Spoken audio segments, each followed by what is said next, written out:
महाराष्ट्र के एक छोटे से शहर में सुधाकर अपने परिवार के साथ रहता था। उसकी शादी पल्लवी से हुई थी, लेकिन शादी के कई साल बाद भी उनके कोई बच्चे नहीं थे। ये बात सुधाकर की मां को खटकती थी और वो बार बार सुधाकर पर दूसरी शादी करने का दबाव डालती। पल्लवी को यह सुनकर बहुत दुख होता, क्योंकि वो अपने पति को प्यार करती थी और अपने रिश्ते को बचाना चाहती थी। लेकिन उसे पता था कि अगर वो मां का विरोध करेगी तो ये घर टूट सकता है। आखिरकार मां के दबाव और समाज के तानों के कारण सुधाकर ने दूसरी शादी करने का मन बना लिया। सुधाकर और उसका छोटा भाई मनोज शहर में एक होटल चलाते थे।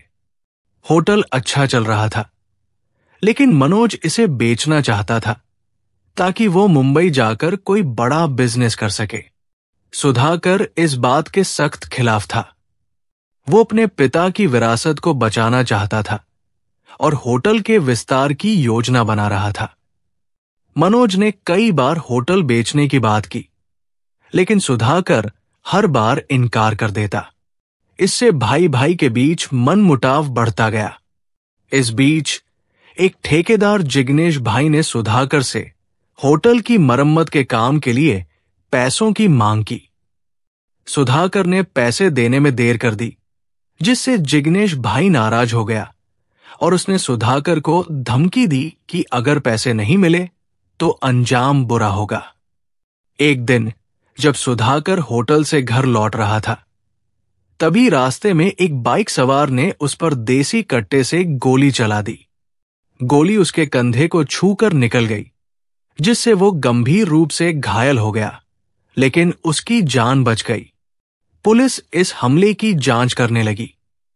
सबसे पहले उन्होंने सुधाकर से पूछा कि क्या उसे किसी पर शक है, लेकिन उसने कुछ भी कहने से इनकार कर दिया। पुलिस को यह अजीब लगा कि एक जानलेवा हमले के बावजूद वो कोई शिकायत नहीं कर रहा था।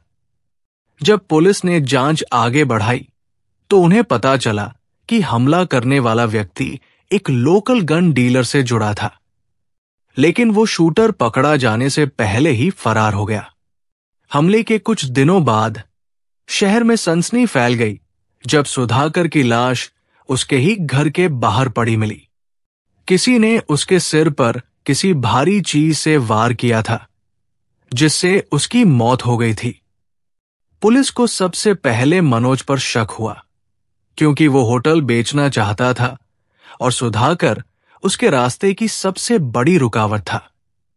लेकिन जब पुलिस ने मनोज से पूछताछ की तो उसने खुद को निर्दोष बताया। पोस्टमार्टम रिपोर्ट में खुलासा हुआ कि सुधाकर की हत्या रात 12 बजे से 2 बजे के बीच हुई थी। पुलिस ने उस रात की फोन कॉल डिटेल्स चेक की, जिससे एक और चौंकाने वाली जानकारी सामने आई। सुधाकर की आखिरी कॉल एक महिला को की गई थी, शोभा मेहता। शोभा मेहता एक अमीर बिजनेसमैन प्रकाश मेहता की पत्नी थी। जब पुलिस ने प्रकाश से पूछताछ की तो उसने बताया कि उसकी पत्नी पिछले कुछ हफ्तों से लापता थी, लेकिन उसने इसकी रिपोर्ट दर्ज नहीं कराई थी। पुलिस को शक हुआ और उन्होंने शोभा की तलाश शुरू कर दी। कुछ ही दिनों में उन्हें शहर के बाहर एक सुनसान इलाके में एक महिला की लाश मिली, जो काफी समय से सड़ रही थी। डीएनए टेस्ट से पुष्टि हुई कि वो लाश शोभा मेहता की थी। अब पुलिस को यकीन हो गया था कि सुधाकर और शोभा की मौतें आपस में जुड़ी हुई थी। जांच के दौरान पुलिस को पता चला कि सुधाकर को शोभा की मौत के बारे में कुछ जानकारी थी। दरअसल सुधाकर ने कुछ दिन पहले शोभा को प्रकाश मेहता से लड़ते हुए देखा था। शोभा को शक था कि प्रकाश का किसी और महिला के साथ अफेयर चल रहा था। जब उसने इसका विरोध किया तो प्रकाश ने उसकी हत्या कर दी और उसकी लाश को ठिकाने लगा दिया। सुधाकर ने ये सब अपनी आंखों से देखा था। वो इस बात से बहुत डर गया था और सोच रहा था कि पुलिस को बताए या नहीं। लेकिन प्रकाश को इस बात की भनक लग गई कि सुधाकर उसकी सच्चाई जानता है। प्रकाश ने पहले सुधाकर को डराने के लिए उस पर गोली चलवाई, लेकिन जब वो बच गया तो उसने उसे मरवाने का फैसला किया। उसने एक लोकल गुंडे को सुधाकर की हत्या करने के लिए पैसे दिए। पुलिस ने सभी सबूतों को इकट्ठा करके प्रकाश मेहता को गिरफ्तार कर लिया। उसके फोन रिकॉर्ड, बैंक ट्रांजैक्शन और सुधाकर की कॉल डिटेल्स ने उसे दोषी साबित कर दिया। इसके अलावा पुलिस ने मनोज और रमन शाह को भी गिरफ्तार किया, क्योंकि वे भी होटल के पैसों के लिए सुधाकर की हत्या की योजना बना रहे थे। ये कहानी लालच, धोखा और हत्या की एक जटिल गुत्थी थी। सुधाकर का अपनी पत्नी से विवाद, होटल बिजनेस का झगड़ा और प्रकाश मेहता का उसकी पत्नी की हत्या, ये सभी घटनाएं एक दूसरे से जुड़ी थी।